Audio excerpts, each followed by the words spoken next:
Hey guys, this is Charl from worshipguitarskills.com, and I've got a real quick lesson for you on coming up with dual guitar parts like the one you've just heard at the beginning of this video. Now, as a modern worship guitarist in a lot of worship teams, if you're lucky, there's going to be two guitar players, electric guitar players for that matter. And if that's the case, you can actually be very specific with the kinds of parts that you can compose and the way that you can play to create a real nice big spread in the sound. And that's the kind of sound you would be used to hearing if you're listening to Bethel music or elevation worship, for example. It's two guitars and you can do some really fun stuff. Now, the mistake a lot of people make is actually playing both guitars, playing very similar parts. They kind of really occupy the same frequential space in the mix. And then it's kind of hard for the sound guy to really differentiate between those two parts. Now, what I did with this part you just heard is the one guitar just focused on at first just playing the low single notes, then going into a very basic power chord progression. And the other guitar part played octaves based around the fifths and the thirds of those particular chords. Very, very important that you understand how to do that, because then you can come up with some really interesting stuff. So now that you know why this is important and what those parts consisted of, let me show you how you would actually go ahead and play that. Now, the first guitar part, super basic. My chords, of course, would be D, G, B minor, and A in the track. So at first, the one guitar just played single notes with this particular downstroke rhythmic pattern.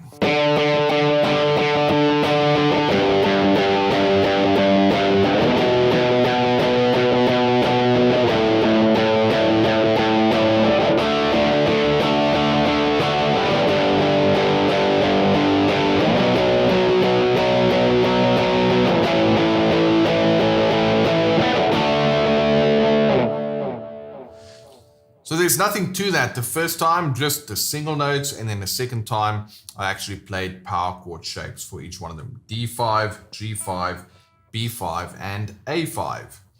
Now the fun starts when you start by adding in the octaves. Now an octave is literally, it's kind of like a power chord, but instead of playing all three notes, I don't play the middle notes. So in this case, it's just going to be a D down here and a D up there. The 5th fret on the A string and the 7th fret on the G string.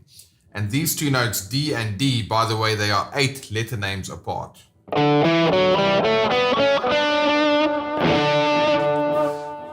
And because they're 8 letter names apart, that's where the name octave comes from. All right, so let's look at what I did. The first time around, I played the 5th for each chord. So when we played D, the 5th of D is A. So instead of playing a D octave, I played an A octave over the D chord. Then when we went to G, I played a D octave. When we went to a B minor, I played an F sharp octave, because again, that's the 5th. And when we went to A, I played the E octave. So nothing groundbreaking there other than the fact I'm only playing the 5ths. Let me do it for you one more time.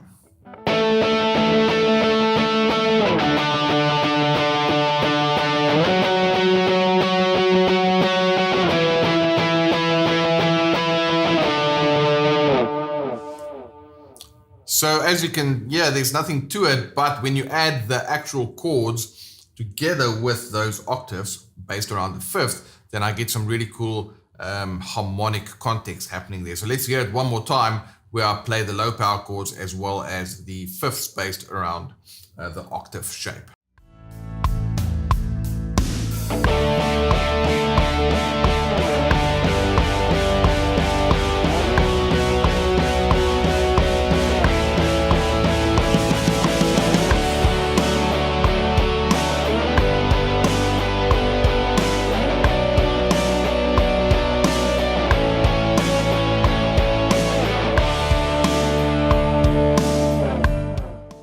Now you might have noticed that when I played it in the beginning of the track, after I played the first part based around 5ths, I went higher up the neck, and this time I was able to make use of the 3rds, and that's got a very different sound than 5ths. 5ths, it's also in this case known as perfect 5th, so it's got a really consonant sound. It just sounds right.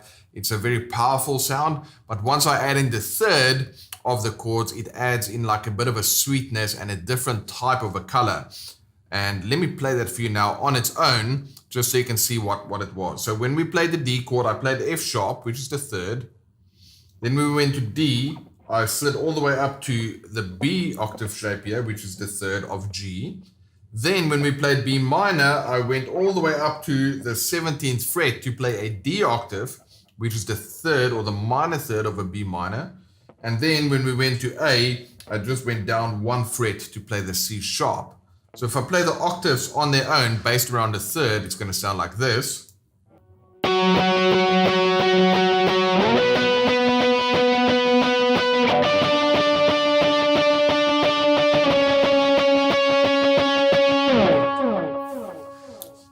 Now again, on its own, it might not sound like much, but let's add in those power chords so we can get some context below. It sounds like this.